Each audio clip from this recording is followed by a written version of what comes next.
contraction, contraction, and then expansion.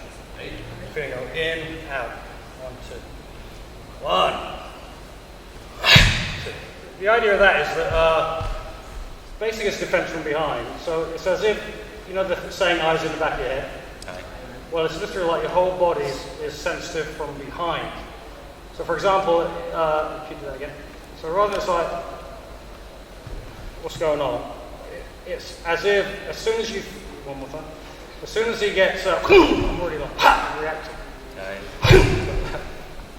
So he doesn't get a chance to get grip. This type of technique where you go from looking to not looking is as if literally you have eyes in your whole back hip area. As soon as anything approaches that area, boom, you react.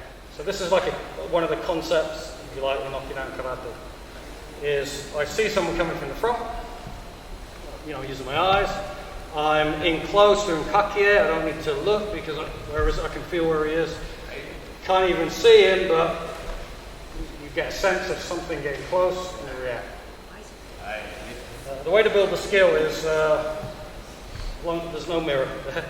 I simply walk to my partner, I tap him like that, I'll do it again.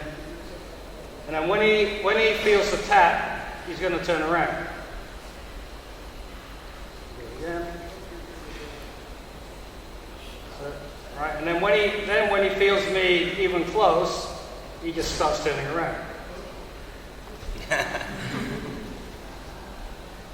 See, and because he hears something with a change in pressure, something happens, he starts to notice it. So that concept is in Seiyunchin. If he does happen to get hold of me though, here it's contract. Expand. The hands suck in because I don't want to do this because now he's got me in that this position. So Seiyunchin as he comes around, control, double, control.